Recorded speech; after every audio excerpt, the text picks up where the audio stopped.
नमस्कार, सलाम और जूले। मैं हूं सोनम वांगचुक लद्दाख से। आप में से कुछ लोग हमें जानते होंगे हमारे शिक्षा सुधार के कामों के बारे में, या फिर पर्यावरण के काम में, आइस स्तूपा, आर्टिफिशियल ग्लेशियर जैसे कामों के लिए, या फिर आई लिव सिंपली जैसे ग्लोबल मूवमेंट्स जो कि सादा जीवन अपनाकर क्लाइमेट चेंज को रोकने के लिए लोगों को प्रेरित करती है। मगर दोस्तों, आज मैं इन चीज़ों के बारे में नहीं बल्कि आप लोगों को एक बहुत ही ज़रूरी संदेश देने के लिए आया हूं, जो कि चीन और भारत के बीच अभी जो टकराव और तनाव की स्थिति बनी है, इसके बारे में आपकी क्या जिम्मेदारी है। मैं लद्दाख में हूं और आप देख रहे हैं सिंधु नदी को बहते हुए यहाँ, और वो जो पहाड़ियाँ हैं उनके पीछे नुब्रा और चांगतांग के वो इलाके हैं जहाँ पर ये तनाव बढ़ता जा रहा है। हजारों सैनिक वहाँ ले जाए जा चुके हैं। सुनने में आया है चीनी वायुसेना के जहाज भी वहाँ तैनात किए गए हैं, और 1 घंटे पहले भारतीय वायुसेना के जहाज भी मेरे ऊपर मंडरा रहे थे। सामान्यतः जब सीमा पर तनाव होता है तो हम आप जैसे नागरिक ये सोचकर सो जाते हैं रात को कि सैनिक इसका जवाब दे देंगे। मगर मैं आज आप लोगों को ये ज़रूरी बात बताना चाहता हूं कि इस बार सिर्फ सैनिक जवाब नहीं, दो तरफा जवाब हो और उसमें नागरिक जवाब भी हो। तो आप जैसे नागरिक दिल्ली, मुंबई और बेंगलोर और अनेक शहरों से क्या कर सकते हैं इसमें, ये समझने के लिए पहले हमें समझनी होगी चीन की ये हरकत और वो ऐसा क्यों कर रहा है। आपने देखा होगा कि ये सिर्फ भारत के साथ नहीं हो रहा है, बल्कि पिछले कई हफ्तों से चीन ये दक्षिण चीनी सागर में वियतनाम, ताइवान और अब हांगकांग के साथ भी छेड़खानी कर रहा है। और मेरा ये विश्लेषण है कि वो ये सब किसी देश के साथ दुश्मनी के वजह से ज़्यादा अपने अंदर की समस्याओं को सुलझाने के लिए कर रहा है। आज चीन को सबसे बड़ा डर है तो अपने जनता से डर है। उनकी 140 करोड़ की आबादी, जो कि एक बंधुआ मजदूर की तरह बिना मानवाधिकारों के चीनी तानाशाह सरकार के लिए काम करते हैं और उसे धनी बनाते हैं। जब वो नाराज हो जाए तो फिर एक क्रांति की सी परिस्थिति बन पड़ती है, और इससे चीन बहुत डरता है। आज कोरोना के प्रकोप के बाद चीन में फैक्ट्रियां बंद हैं, एक्सपोर्ट्स बंद हैं और बेरोजगारी 20% तक बढ़ चुकी है। लोग बहुत नाराज हैं, क्रांति हो सकती है, तख्ता पलट हो सकता है। इसीलिए चीन पड़ोसियों से दुश्मनी करके अपनी जनता को अपने साथ जोड़ने में लगा हुआ है, और ये पहली बार नहीं कर रहा है। 1962 में जब भारत के साथ जंग की तो वो जंग भी उसने अपने जनता को संभालने के लिए की थी। तब 4 साल का अकाल और भूखमरी हुई थी, और इससे ध्यान हटाने के लिए ये जंग की थी। चीन के लिए अपनी जीडीपी और जो खुशहाली है उसे बढ़ाते रहना बहुत ही ज़रूरी है, और जिस दिन जीडीपी घट जाए वहाँ की जनता क्रांति के लिए तैयार है।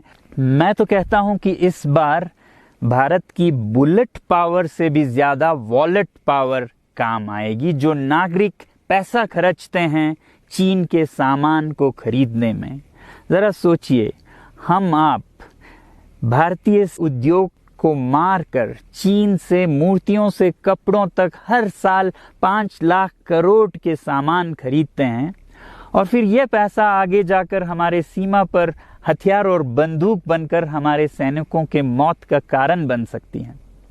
तो इसलिए अगर हमारे देश के 130 करोड़ लोग और 3 करोड़ जो भारतीय बाहर के देशों में हैं, सब मिलकर भारत में और बल्कि दुनिया भर में एक boycott made in China movement या अभियान शुरू करते हैं, तो आज दुनिया भर में चीन के प्रति रोष है।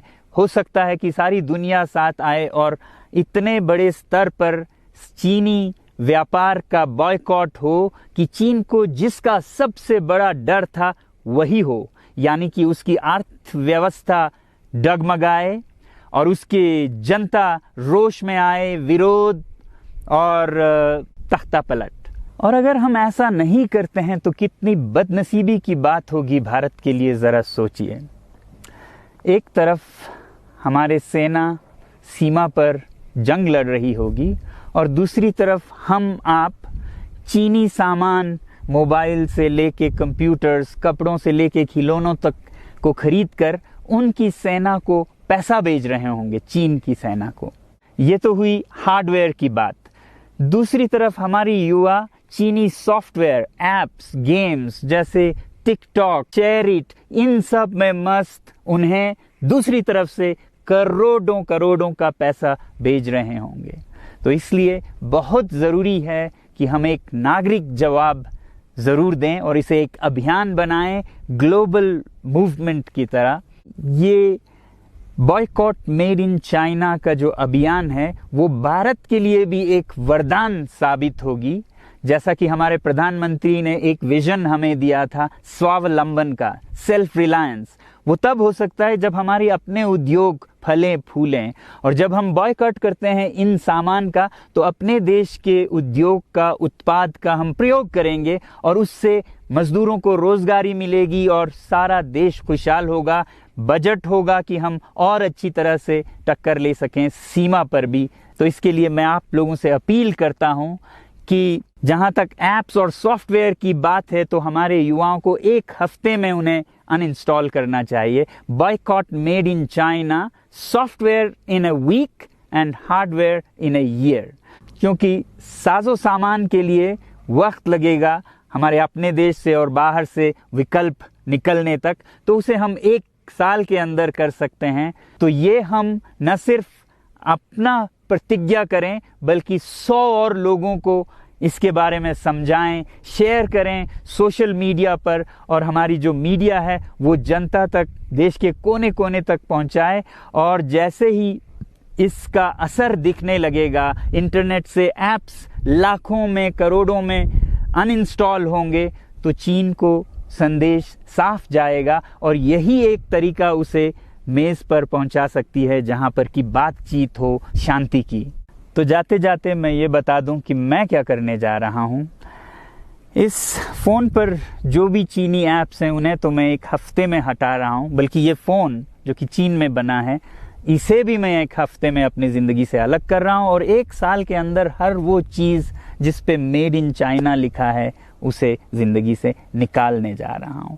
हमें चीन से, चीनी लोगों से कोई समस्या नहीं है, चीनी सरकार और उनकी रवैयों से समस्या है। जब तक चीन में परिवर्तन ना हो हमें ऐसा करना होगा। और आप लोगों से मैं अपील करता हूं कि आप अपने शहर में, अपने मोहल्ले में ऐसे इवेंट्स करें जहां लोग प्रतिज्ञाएं करें कि चीनी सामान का बहिष्कार करें जब तक चीन में परिवर्तन ना हो। और मैं सालों से कहता रहा हूं कि 21वीं सदी में देश के लिए जान देने की नहीं बल्कि जिंदगी देने की ज़रूरत है। लद्दाख में बढ़ते हुए ये देश के लिए जान देने का कारोबार बहुत देखा, और जहां एक तरफ मैं सलाम करता हूं उन लोगों के लिए, उन लोगों को जिन्होंने देश के लिए जान दिया, मगर इस 21वीं सदी में मेरा ख्याल है कि देश के लिए जान देने की नहीं, जिंदगी देने की ज़रूरत है।